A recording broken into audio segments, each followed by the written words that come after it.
Graça e paz, queridos. Bom estarmos juntos em mais um momento nesse dia, não é? O domingo é o dia que eu mais gosto, porque nós podemos estar juntos duas vezes e nós louvamos a Deus porque Ele nos permite, não é? Essa condição. Há muitos países e muitos lugares onde está proibido se reunir como igreja do Senhor, como povo do Senhor. E isso é um prejuízo muito grande, não só no sentido de igreja, não é? A igreja local em si ter os seus problemas, suas dificuldades, seus impedimentos, mas também a nível espiritual, para o povo de Deus e para a própria cidade. Não é? Se Deus é proibido em algum lugar, naturalmente, as bênçãos dele também não chegará lá e o seu castigo é certo para aquele lugar. E a gente vive num mundo que no século XXI não perdem a oportunidade de atingirem ou pelo menos tentarem atingir a igreja do Senhor, achando assim de que brigar com a igreja é brigar com as pessoas da igreja em si. Mas na verdade brigar com a igreja, ignorar a igreja é ignorar o próprio Deus. Nós somos como igreja instituídos neste mundo o povo dele.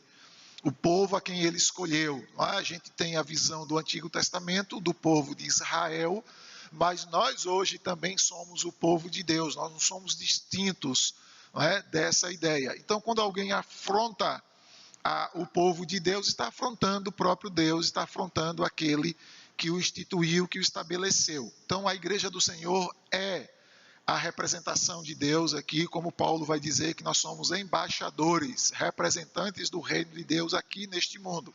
Então toda afronta contra a igreja é uma afronta diretamente a Deus. Mas não é só o mundo que também faz isso. Em algumas circunstâncias a própria igreja também afronta o próprio Deus. Os próprios membros da igreja, os próprios crentes, não é? Vamos chamar assim de maneira geral, afrontam o próprio Deus.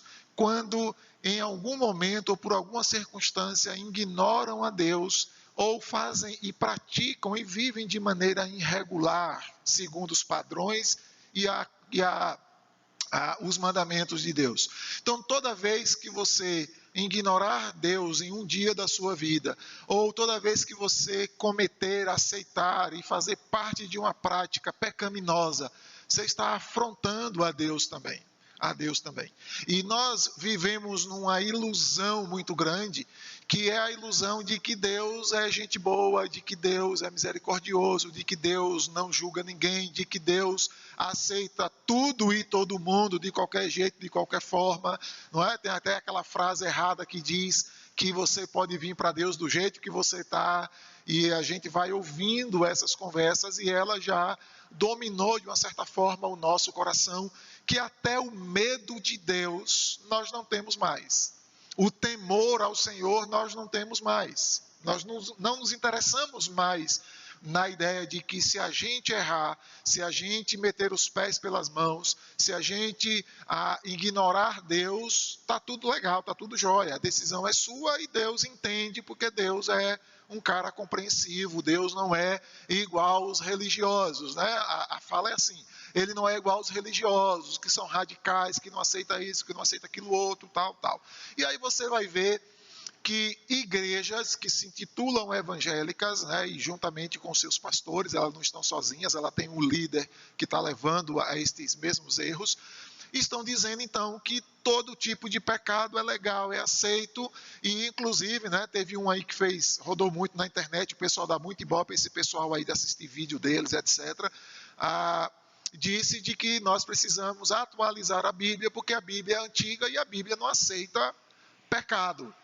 Né?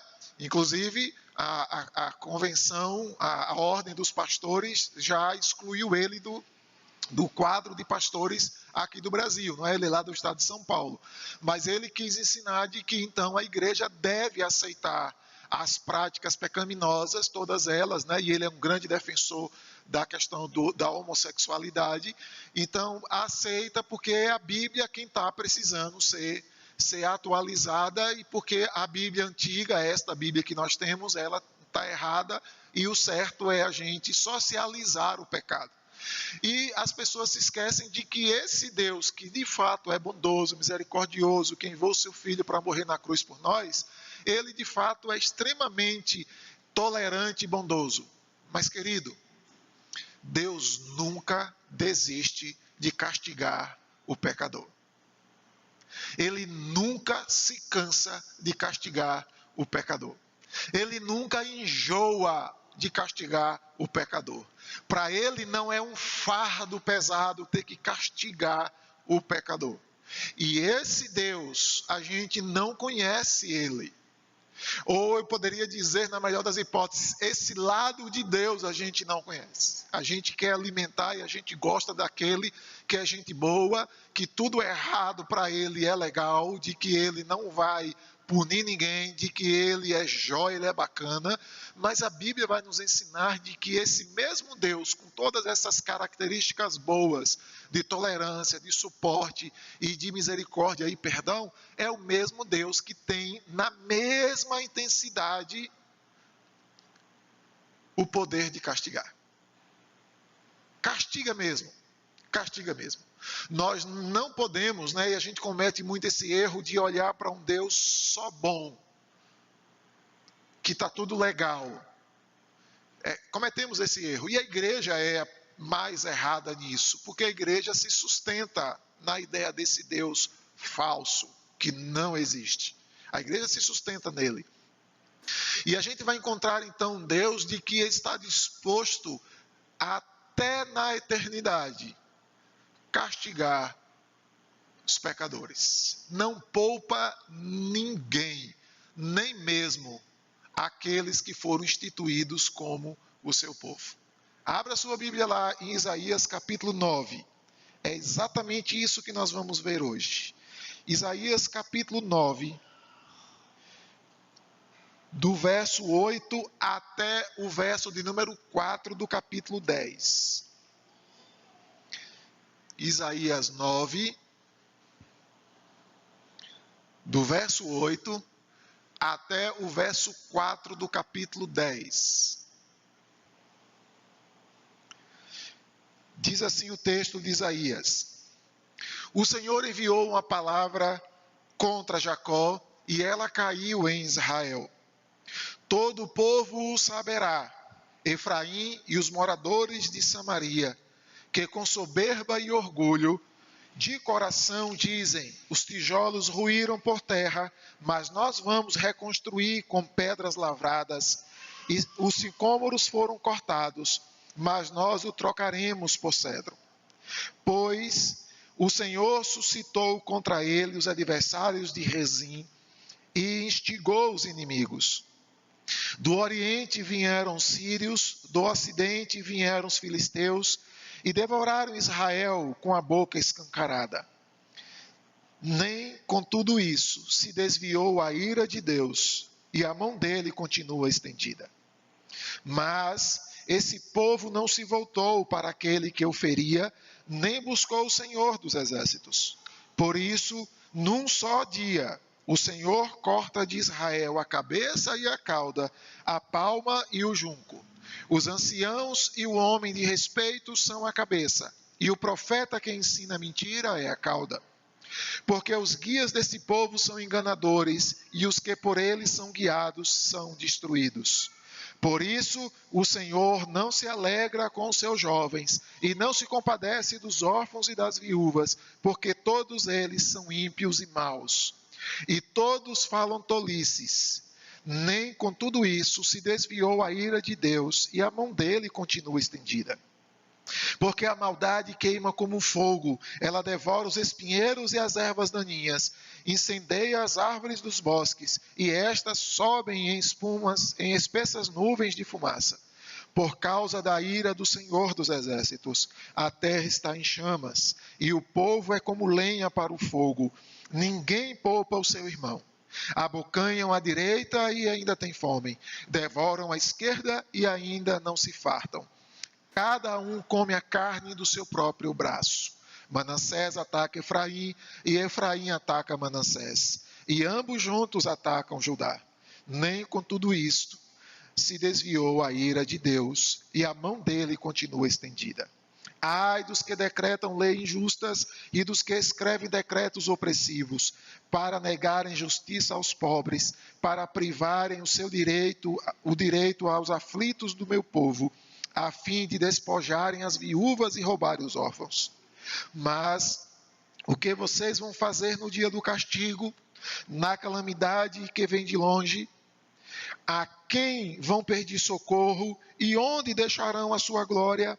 Nada lhes resta a fazer, a não ser curvar-se entre os prisioneiros e cair entre os mortos. Nem com tudo isto se desviou a ira de Deus, e a mão dele continua estendida. Esse texto que a gente acaba de ler, ele está dividido em 4 partes bem claras, bem específicas, e todas as partes elas terminam repetindo a mesma frase. Nem com tudo isto a ira do Senhor se acalmou, e a sua mão continuou estendida. Esse termo aparece 4 vezes nessa perícope, exatamente dizendo e afirmando de que Deus nunca se cansa de castigar o pecador. Ele nunca enjoa de castigar o pecador. Ele nunca considera ou acha que isso é estressante para ele castigar o pecador. Ao contrário, ele continua numa boa, castigando o pecador. Eu poderia dizer sem dó e sem piedade. É o que aparece bem claro nesse texto. Nós vamos ver as 4 perícopes e a gente vai observar o quanto Deus, de fato, tinha razão de castigar este povo, e como Deus faz isso de maneira bem cruel. Acho que é melhor a gente entender, nós vamos entender assim, de maneira bem cruel mesmo. E a gente tem dificuldade de ver crueldade em Deus. A gente tem dificuldade de ver um Deus irado, um Deus que castiga, um Deus que é mau de alguma maneira. Não é? Mas a gente vai observar de que essa manifestação de Deus e essa atitude de Deus de castigar é motivada pelo pecado do próprio povo, não é? Do próprio povo. E aqui a gente precisa focar e não perder a visão do seguinte: nós estamos falando do povo de Deus. Nós não estamos falando dos assírios, não estamos falando aqui da Síria, não estamos falando da Babilônia, nem do Egito, de nenhum povo que de fato eram pagãos, que cada um tinha o seu Deus, ou seus deuses, não é? E viviam uma vida totalmente contrária a Deus. Estamos falando do povo de Israel. O texto começa dizendo isso. Deus manda uma palavra para Jacó e ela cai em Israel. Está falando do povo de Deus. A gente vai encontrar aqui expressões falando de Manassés e Efraim, que são os 2 filhos de José. Não é? São os 2 filhos de José, que eles também começam a brigar. Estamos falando aqui da tribo de Judá também. Então, não estamos aqui, nesse perícope aqui, estamos falando de realmente um povo pagão.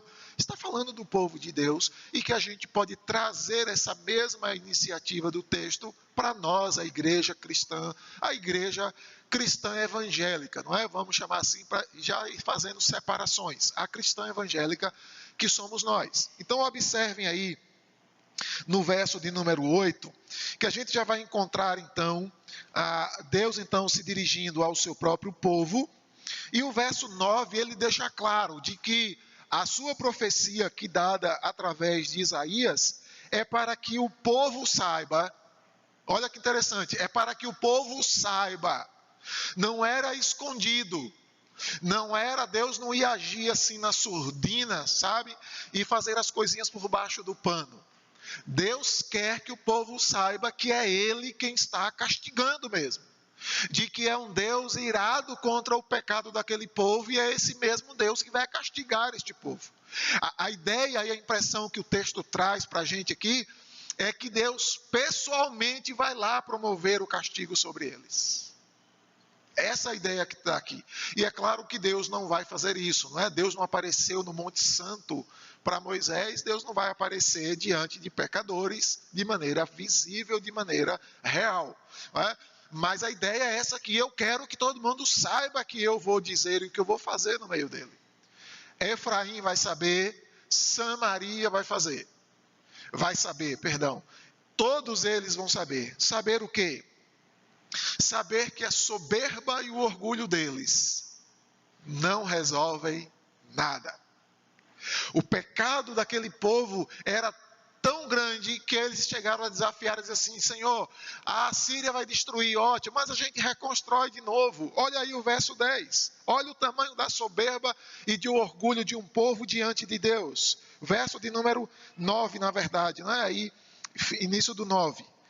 10, isso mesmo, 10. Os tijolos ruíram por terra, mas nós vamos reconstruir com pedras lavradas. Os sicômoros foram cortados, mas nós os trocaremos por cedros.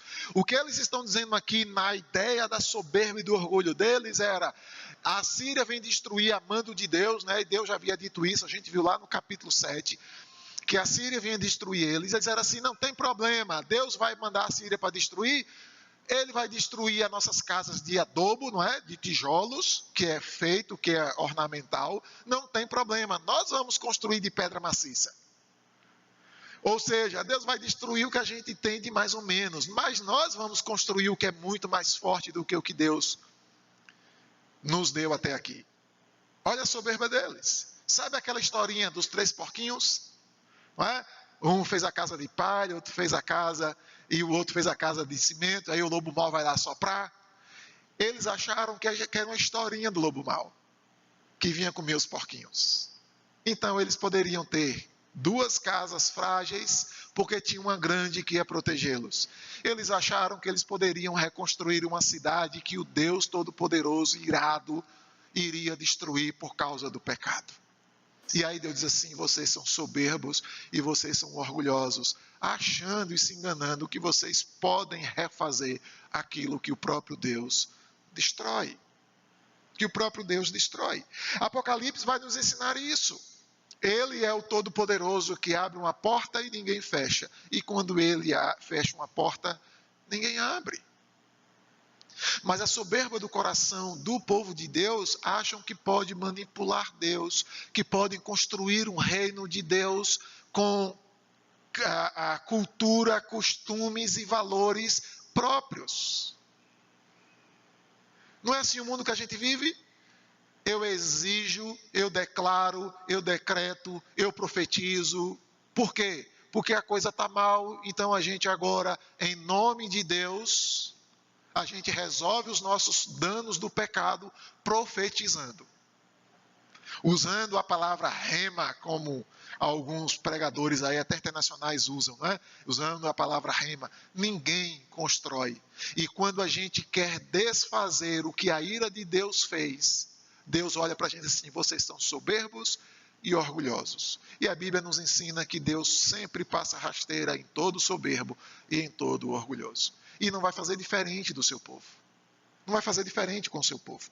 Aí o texto continua, e o verso 11 diz então: por isso, por causa da soberba do coração do povo de Israel, por causa do orgulho do coração do povo de Israel, o Senhor suscitou contra eles os adversários de Rezim, que é o rei da Síria, e instigou os inimigos. O que Deus fez? Aqueles que guerreavam contra a Síria, né, lembram lá que houve uma união do povo de Israel para combater de Judá com a Síria. Agora Deus diz assim: os inimigos que são da Síria, que é a Síria, o Tiglat-Pileser, eles vão agora destruir vocês também. O inimigo maior do inimigo maior de vocês agora vão ser inimigo de vocês. Eu vou suscitar a ira deles contra vocês. Eu vou chamar outros inimigos também contra vocês. O que Deus está dizendo é que vocês vão ser tão bem destruídos, que não vai ser só 1 ou 2 exércitos, não. Eu vou chamar todos aqueles que sempre foram inimigos de Israel para acabar com vocês, para destruir vocês. E olha que interessante. O texto diz assim, o verso 12 explica, não é? Que eles vão vir de boca escancarada, né? Naquela guludice, uau, como leão para devorar. E aí o verso de número 12 termina dizendo assim: nem com tudo isto. Com tudo isto o quê? Nem com essa força e essa fúria dos inimigos para destruir Israel. Nem isso aquebrantou o coração de Deus, usando uma linguagem humana para a gente entender, para que Deus dissesse: o que eu já fiz é suficiente. Não. O texto diz assim: nem com tudo isso se desviou a ira de Deus. Deus não achou que deu castigo suficiente àquele povo. Deus ainda achou pouco o que fez com eles. Aí o verso 13 continua e diz assim: mas este povo não se voltou nem para aqueles que o destruíram, tá? E a gente vai entender isso lá na frente, porque não se voltou. Porque esse povo, e era uma estratégia de guerra naquela época, a guerra era você invadir a cidade do outro e trazê-los como escravos. Então este povo recebeu a invasão desses povos, eles não se renderam a estes povos e nem reconheceram a Deus como Senhor. Viu o tamanho da soberba deles? Eles foram destruídos, se negaram a ficar vivos como escravos e se recusaram ao arrependimento. Então, se eles não têm arrependimento, por que Deus vai ter piedade deles? Não é? O que a gente muitas vezes fala de que não, Deus é bonzinho, Deus vai aceitar, Deus vai entender, Não, Deus não aceitou que o seu povo continuasse sendo orgulhoso e soberbo, mesmo tendo tudo assolado, tudo destruído, gente morta, ameaça de escravidão para homens, mulheres, crianças, para todo mundo, e simplesmente diz assim: já está jóia, já está legal isso aí. Não, a ira de Deus não se aquietou contra eles. E Deus continuou os castigando. Olha lá, verso de número 14. Não é? Como eles não se humilharam, nem diante dos inimigos, nem diante do próprio Deus, por isso, num só dia, o Senhor corta de Israel a cabeça e corta a cauda. Quem é a cabeça e quem é a cauda? O verso 15 explica. O ancião, o idoso, não é? Que dentro da estrutura judaica era aquele que aconselhava o rei, aquele que orientava a estrutura de cidade, aquele que até resolvia algumas desavenças, né? Alguns problemas ali sociais, nem o homem de respeito. O ancião e o homem de respeito são considerados a cabeça de Israel. Não é? São as pessoas que guiam, que comandam, que dirigem a nação ali. E o profeta que ensina mentira é a cauda. E Deus diz assim: eu vou acabar com todos eles também. Por quê? O verso 16 explica por que Deus vai acabar com eles. Porque os guias deste povo são enganadores e os que por eles são guiados são destruídos. O que aconteceu aqui, olha que interessante. Os cabeças de Israel, não é? Eles eram aqui anciãos, que é um título, né? Fala de idade, mas também de certa forma é um título. E os homens de respeito, eles estavam instruindo aquele povo mal em relação a Deus. E o que o povo estava fazendo? Estava aceitando. O profeta estava mentindo. O profeta estava dizendo, falando coisas que Deus não havia dito. Que estava claramente provado e comprovado que o que eles ensinavam estava errado. Mas o povo se calou. E não só se calou, mas também fez o errado sob orientação da liderança da cidade e da orientação aqui então espiritual, que seria o profeta. Então eles afrontaram a Deus, não só não se rendendo e se humilhando a Ele por causa do pecado, mas ainda se alimentavam e viviam sob a orientação de pecadores. Então o povo em momento nenhum fez críticas, ou fez uma avaliação honesta quanto aos caminhos ensinados. O povo simplesmente fechou os olhos e seguiu seus líderes, seguiu seus guias. E aí Deus então diz assim: eu vou acabar com os guias maus e vou acabar com um povo que segue consciente a direção errada dos guias maus. Morre todo mundo. Morre todo mundo. Aí o verso 17 entra e diz o seguinte: por isso, de novo, o por isso se repete, não é? Está lá no verso 11, está aqui no verso 14, está aqui no verso 17. Por isso, o Senhor não se alegra com os seus jovens e não se compadece dos seus órfãos e das suas viúvas. Por que não? Ah, mas é jovem, tem a vida toda pela frente, viúvas, né? Não tem mais um marido ali, não pode mais trabalhar, os órfãos não têm pai, não têm mãe, perderam por algum motivo. Deus diz assim: eu não vou poupá-los porque eles são ímpios, são maus, falam tolices. Eles também, apesar da pouca idade, ou da situação, ou da condição de vida difícil que eles vivem, nem assim eles se rendem, respeitam e amam a Deus. E o que acontece com esses que ignoram Deus, que desrespeitam a Deus? Serão castigados. Não vai ser poupado ninguém, não importa a condição, não importa a situação, não importa o status que eles estejam, sejam autoridades ou sejam aqueles dentro da classe social mais baixa, como no caso aqui poderia ser as viúvas e os órfãos, não é? Que eram agora dependentes de certa forma, porque haviam perdido o sustento e a base familiar. Mesmo eles estando lá na ponta, no sentido de hierarquia, eles também são maus. E quem é mau está debaixo da ira de Deus. E Deus não poupou nem mesmo eles. Aí entra o final do verso 17, que é igual do verso 12. Nem com tudo isto se desviou a ira de Deus, e a mão dele continua estendida. Deus não disse assim: eu já destruí a cidade toda, muitos inimigos, eles vão ser escravos cedo ou tarde, então eu estou sossegado. Não, vou pegar também os líderes e vou pegar aqueles lá da última ponta da classe social e vou castigá-los também, eles também são maus. E aí Deus castiga e diz assim: tá bom. Não, não tá bom não. Mesmo assim, a ira de Deus não se aquietou, não se acalmou, mas a sua mão continuou estendida. A última frase significa: Deus ainda vai fazer mais contra eles.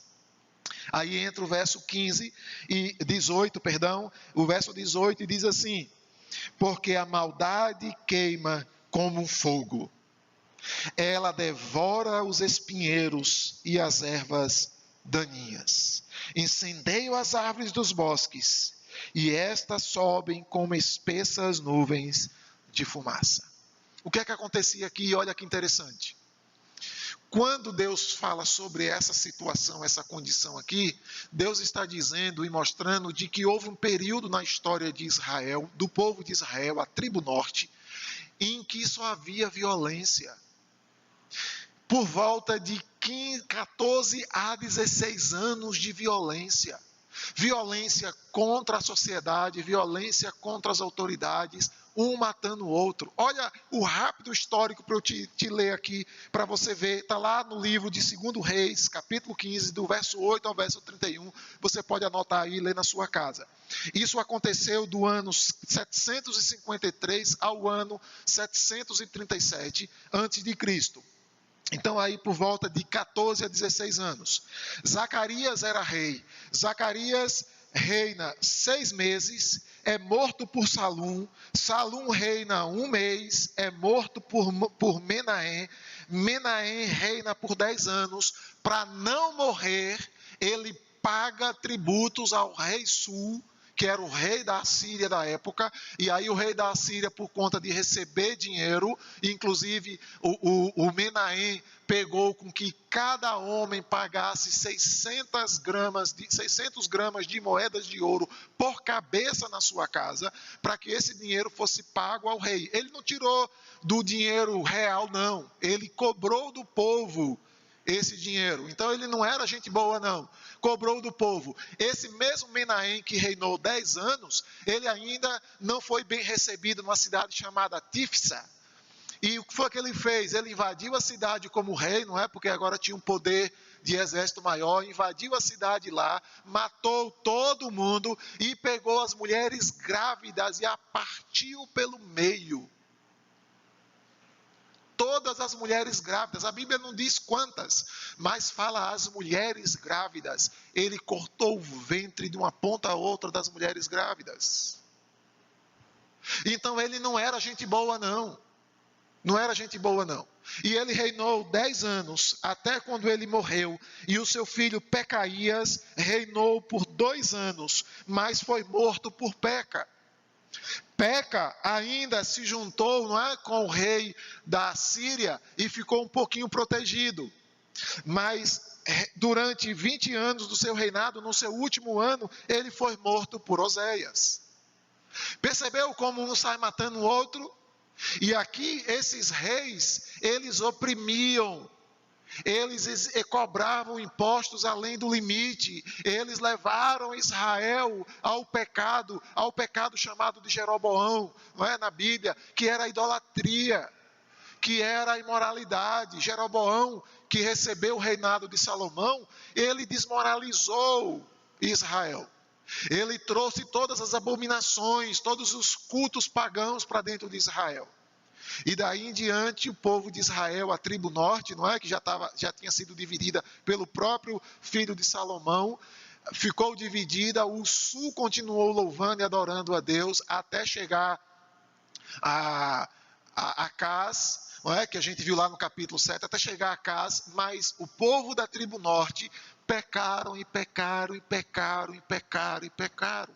Eu tenho aqui a sequência de 16 anos de crime. 16 anos de crime. Dá uma lida depois que lá tem outros crimes. Segundo Reis 15, de 8 a 31. E Deus então diz assim: olha, vocês estão vivendo, que é essa época que Isaías profetiza, vocês estão vivendo numa maldade que ela queima como fogo. A maldade de vocês é como fogo que sai devorando os espinheiros e as ervas daninhas, sai queimando tudo, queima árvores dos bosques, sobem como espessas nuvens de fumaça. A maldade de vocês é tão grande que de longe dá para se saber a maldade de vocês. É uma linguagem figurada que o profeta utiliza para descrever uma situação de vida lá de 2 Reis 15. E Deus então olha para esse povo e Deus diz assim: não posso poupá-los. Não tem como poupar um povo desse. O verso de número 19, ele diz assim então: por causa da ira do Senhor dos Exércitos. Deus continua. Não está aqui o por isso, né? Mas está o por causa da ira do Senhor dos Exércitos. A terra está em chamas e o povo é como lenha para o fogo. Olha a figura profunda que aparece aqui, até dolorosa de se pensar. Deus está usando os maus como lenha para o fogo. Isso mesmo. Por causa da ira do Senhor dos Exércitos, a terra está em chamas, e o povo é como lenha para o fogo. Ninguém poupa o seu irmão. Eles entraram em conflito tão grande que ninguém poupava o seu irmão. Manassés foi contra Efraim. Efraim contra Manassés. Os 2 filhos de José estavam guerreando contra o outro. E quando eles tinham um momento de paz, eles se juntavam para guerrear com Judá, que também eram seus irmãos. Literalmente eram tio, não é? Judá era irmão de José. Mas dentro da cultura judaica, todo mundo é irmão no sentido de patriotismo. A gente ainda trata isso, não é? Todo mundo é patriota a nível de cidade, a nível de estado, a nível de país. E eles não se preocuparam com isso. A fúria pecaminosa deles era tão grande. O verso 20 diz de que tinha gente que comia pela direita e ainda continuava com fome. Comia pela esquerda e continuava com fome.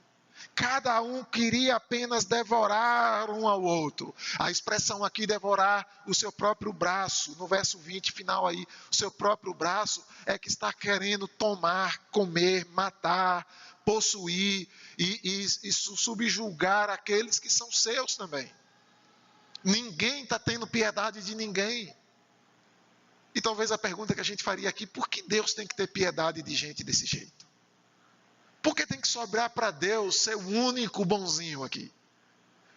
O que o texto nos revela é que não foi isso. Ou não foi assim que Deus se comportou como bonzinho? Ao contrário. Verso 21. Manassés ataca Efraim, Efraim ataca Manassés, e ambos juntos atacam Judá. Eles estão se comendo um ao outro, se devorando um ao outro, se destruindo um ao outro. Por quê? O Senhor está usando eles como brasa para colocar fogo numa fogueira que já existe. Qual é a fogueira? Fogueira do pecado. Sabe o que esse texto me lembra? Romanos capítulo 1. E por conhecerem a Deus e negligenciarem a Deus, Deus os entregou às suas próprias paixões. Paixões infames.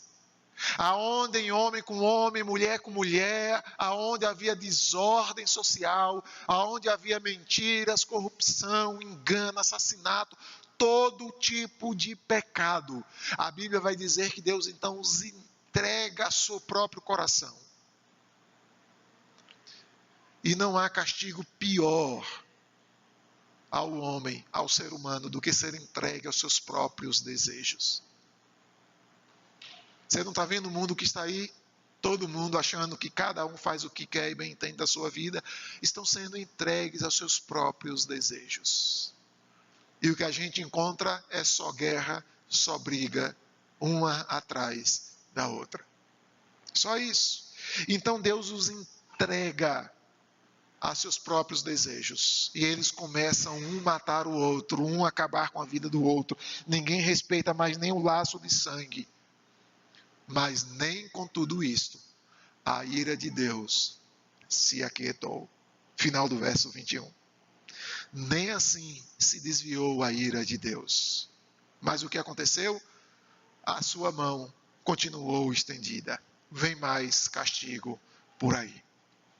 Capítulo 10, verso 1, então, diz: ai dos que decretam leis injustas, dos que escrevem decretos opressivos, para negarem a justiça aos pobres, para privarem do seu direito os aflitos do meu povo, a fim de despojarem as viúvas e roubarem os órfãos.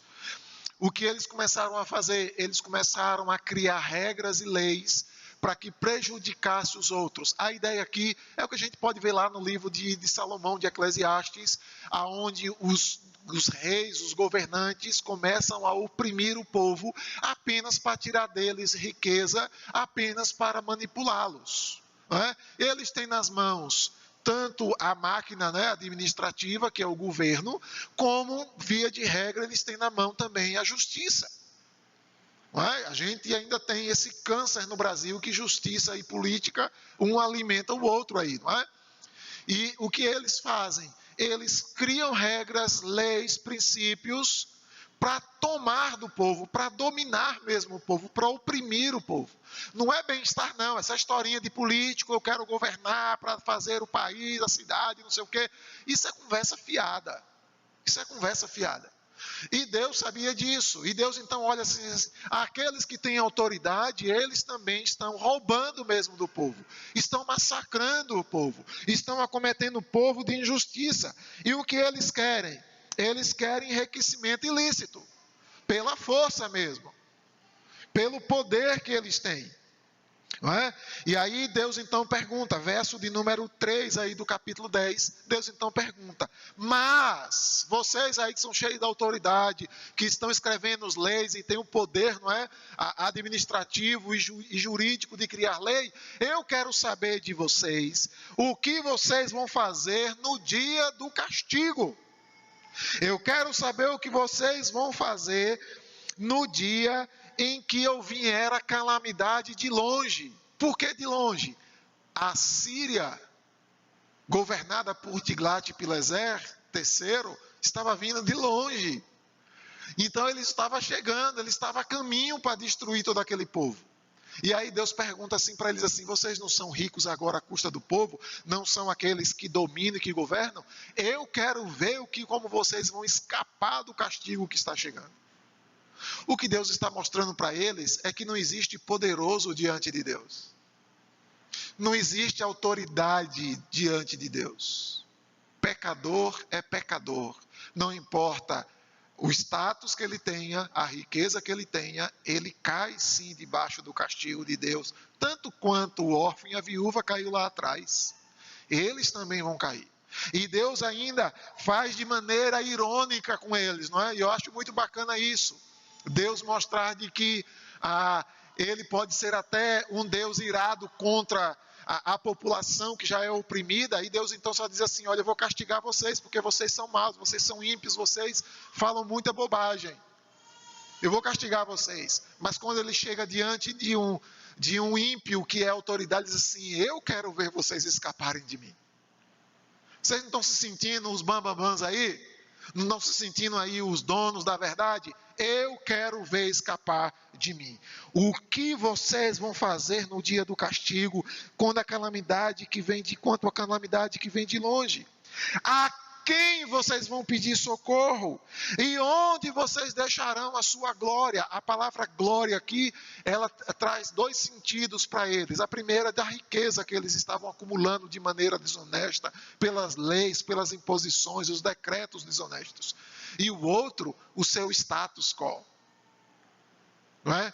Aonde vocês vão deixar o status de vocês, que são os bonzãos, que são os governantes, que são os juízes, que são os mandadatários do povo?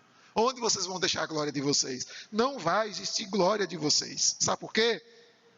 Nada mais lhes resta a fazer. O verso 4. Olha como Deus faz. Deus fala do pecado, verso 1 e verso 2. O verso 3 e verso 4, Deus diz para eles assim: eu quero ver vocês escaparem.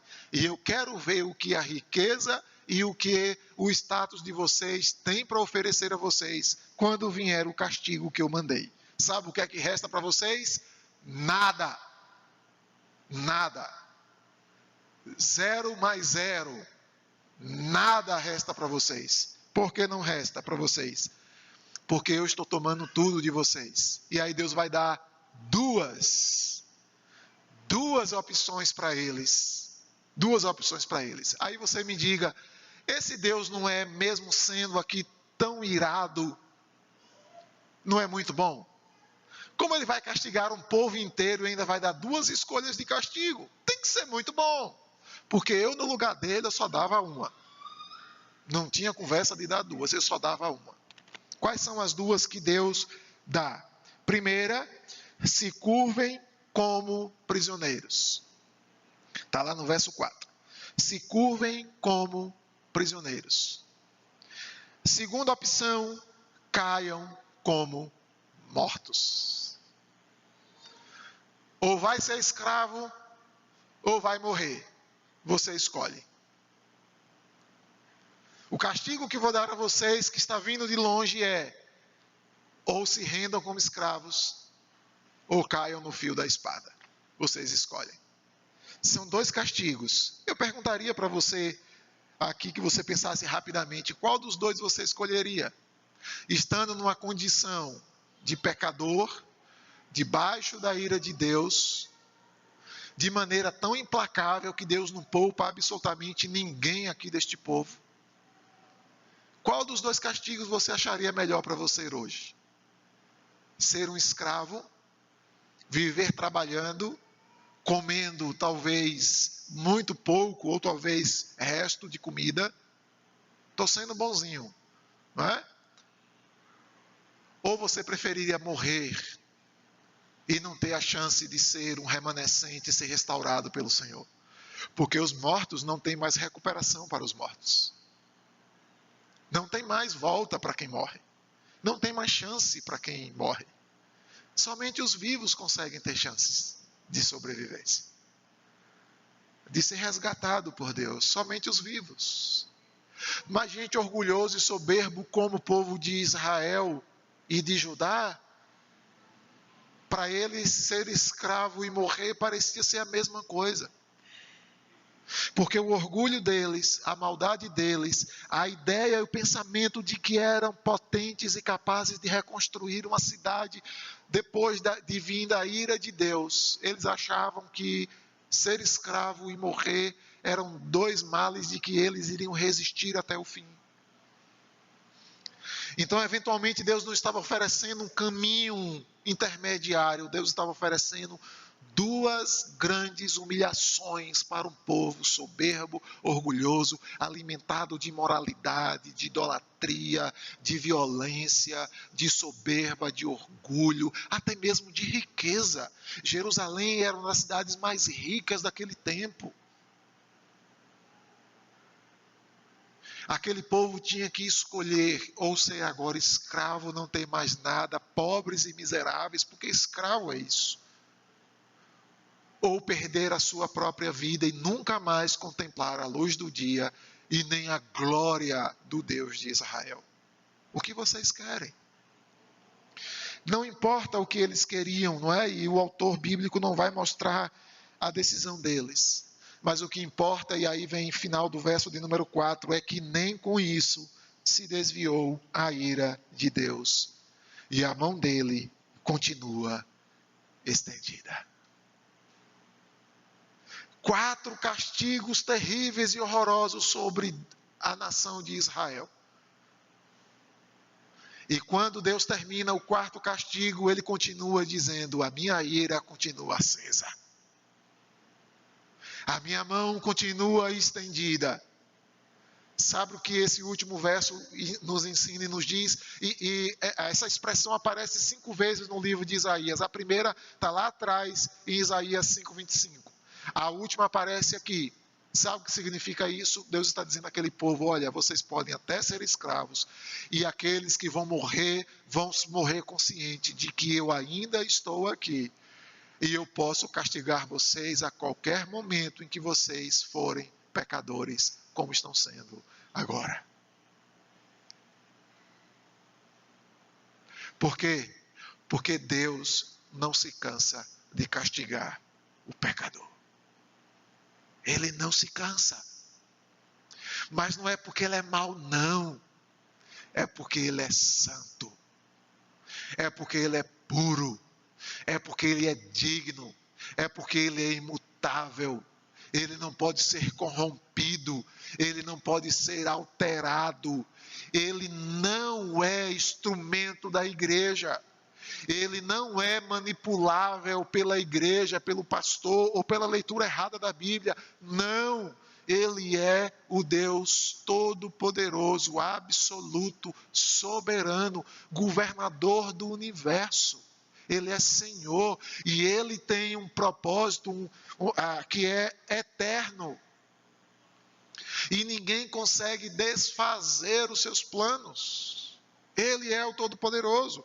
Por isso que quando a gente leu lá atrás o capítulo de número 7, o capítulo de número 9, né, do verso 1 ao verso 7 do capítulo 9, nós encontramos que Deus está prometendo de que vai restaurar Israel.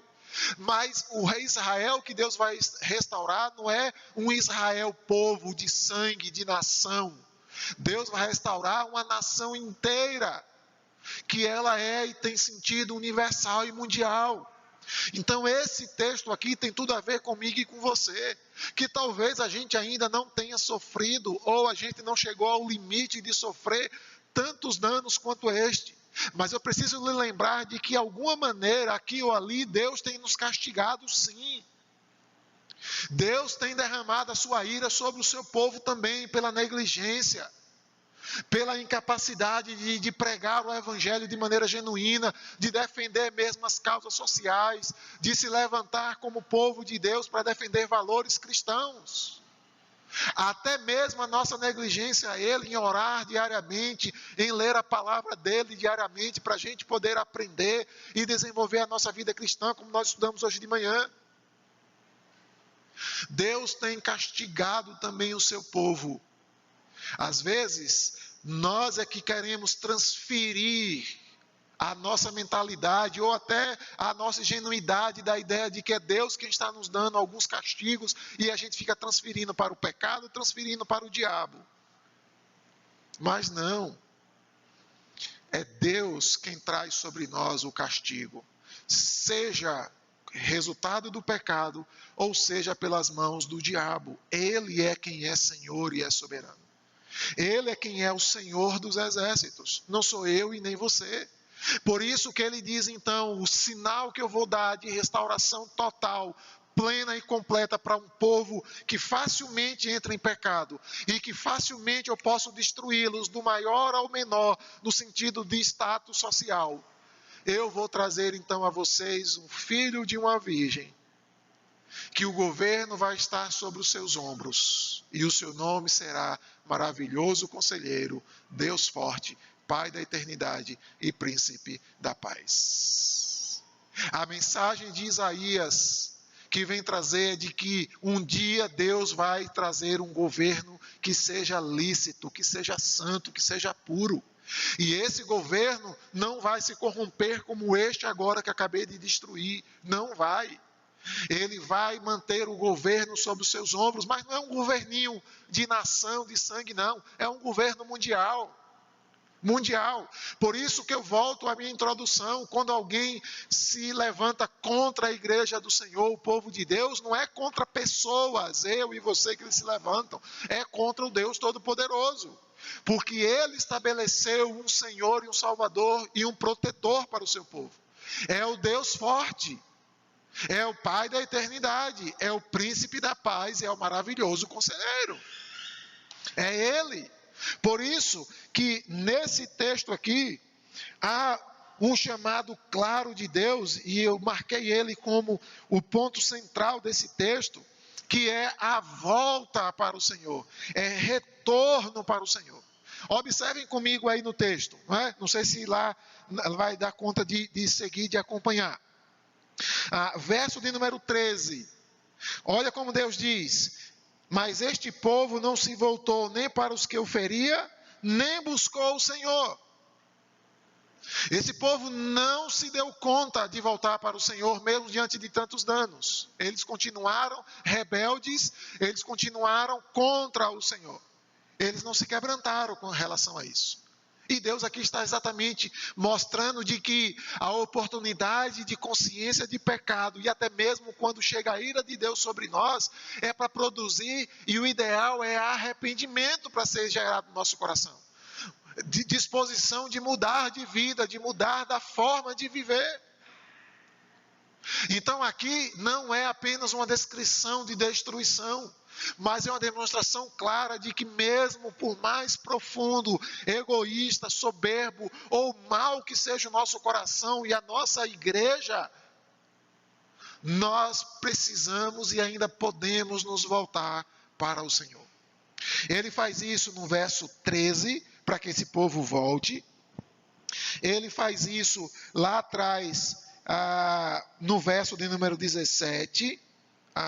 17 não, perdão. Ele faz isso lá, cadê Beto? Cadê? Sumiu. Deixa eu achar.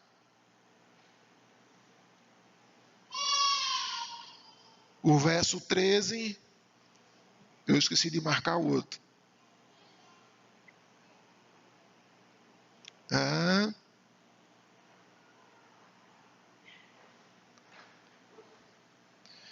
Eu perdi o outro já.